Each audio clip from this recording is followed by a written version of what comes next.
FIR,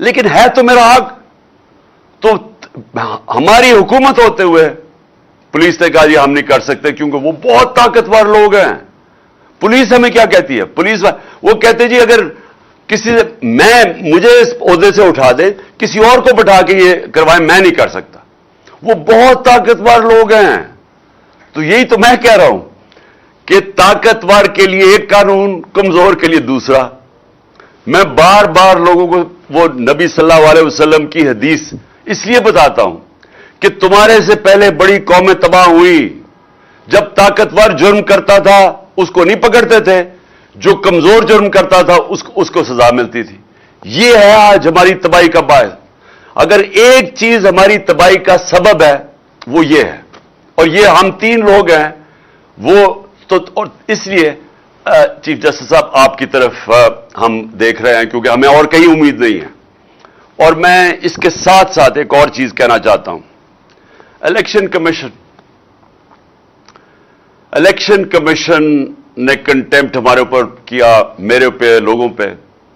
ہم 1.5 سال government میں ہوتے ہوئے کہتے جا رہے ہیں کہ الیکشن کمشنر ایک ایجنڈا پہ ہے. یہ نہ تو صرف نون لیگ کے بڑا قریب ہے, اس کے ہینڈلرز بھی اس کو کنٹرول کر رہے ہیں اور یہ ہمیں ٹارگٹ کر رہا ہے. 8 اس نے ہمارے خلاف فیصلے دیے, 8 دفعہ ہم عدالت میں گئے, 8 دفعہ عدالت نے ان کو رد کیا. اس کا مطلب اس کے فیصلے غلط تھے. اس کے اوپر الیکشن کمشنر یہ سکندر سلطان اور جو کراچی سے الیکشن کمیشن کا ممبر ہے, ان کے اوپر ہم عدالت میں گئے ہوئے ہیں, سپریم کورٹ میں گئے ہوئے ہیں. جو کراچی کا الیکشن کمشنر ہے یہ سندھ گورنمنٹ کی تنخواہ دار ہے. یہ آزاد کیسے ہے؟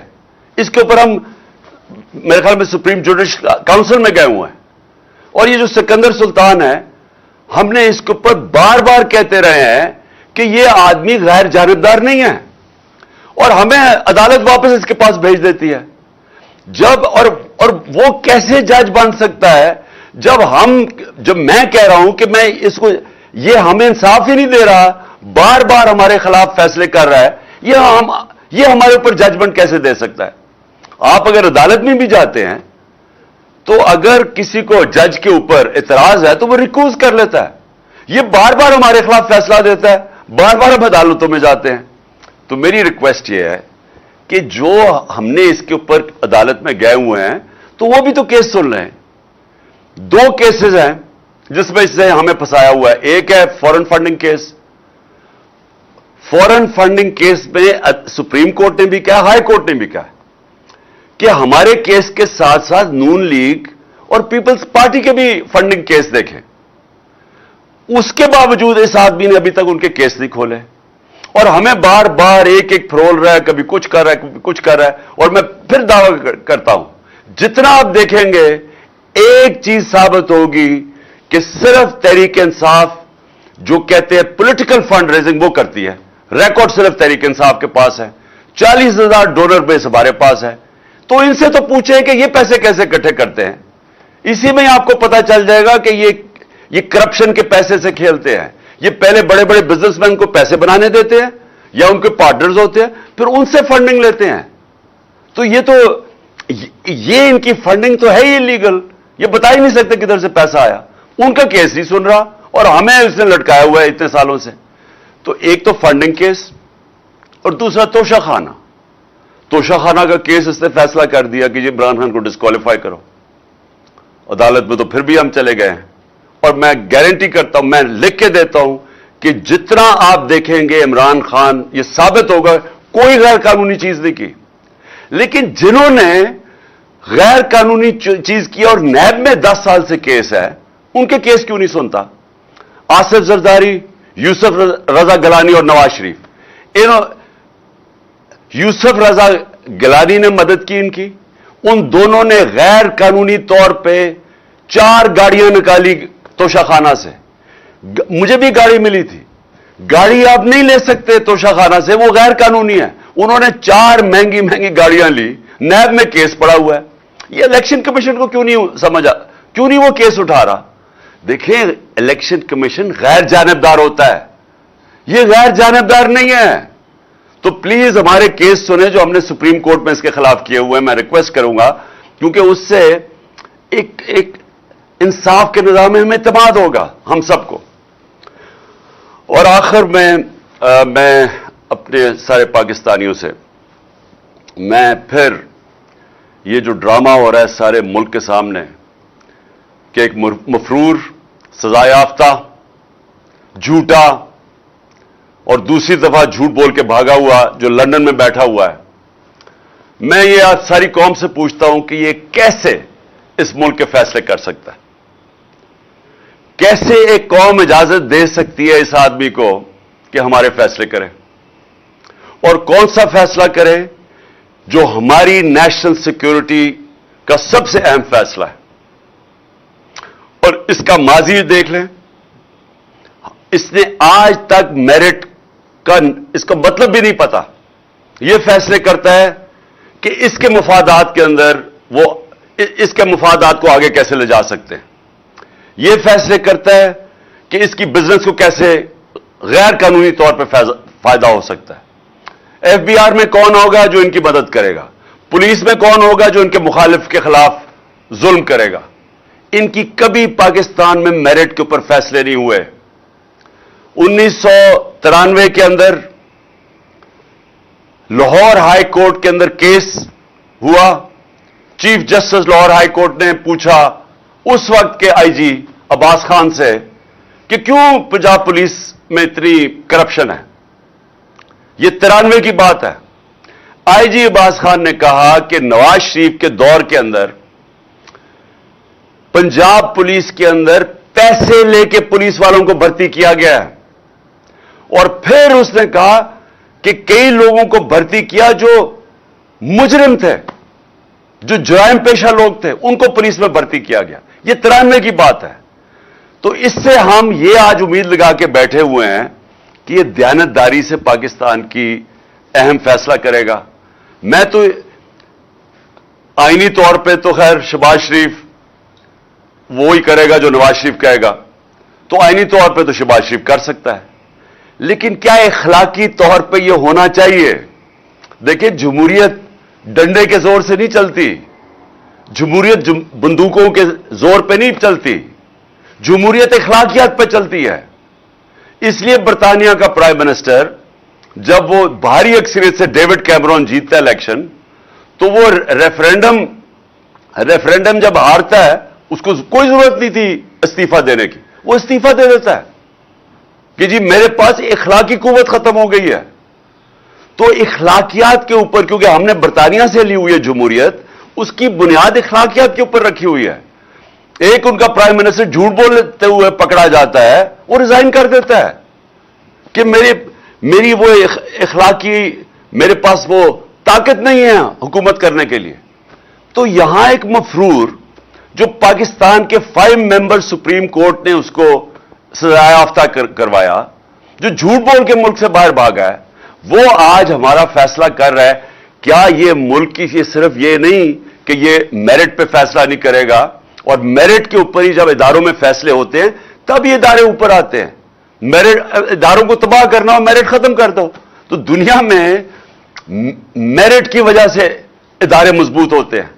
تو یہ ایک تو میرٹ پہ نہیں فیصلہ کرے گا, اور دوسری یہ ساری قوم کا ہماری اخلاقیات کا مذاق اڑ رہا ہے کہ ہم اور نیچے گر رہے ہیں. پہلے چوروں کو اوپر مسلط کر دیا, چوروں نے اپنے کیسز سارے ختم کر دیے. آہستہ آہستہ شہباز شریف کے 4 گواہ مر گئے آتے ساتھ ہی جو 16 ارب ایف آئی اے کے کیس میں تھے. اس کے بعد انویسٹیگیٹر وہ بیچارہ ڈاکٹر رضوان بھی مر گیا, کسی نے پوچھا ہی نہیں کسی کو کہ یہ کیا ہو رہا ہے کہ لوگ ایک دم آتے ساتھ ہی مر گئے ہیں. وہی رانا ثناءاللہ اور شہباز شریف نے جو ماڈل ٹاؤن کے اندر دن دہاڑے ٹی وی کے اوپر لوگوں کی قتل عام کی, ان کو کوئی پوچھتا نہیں ہے. اور پھر یہی وہ لوگ واپس آ کے کیسز بھی اپنے ختم کرواتے ہیں, ہر قسم کا ظلم کرتے ہیں پاکستان پہ, صحافیوں کے اوپر ظلم کرتے ہیں, اس ملک کے میڈیا کے اوپر کلیم ڈاؤن کر دیتے ہیں.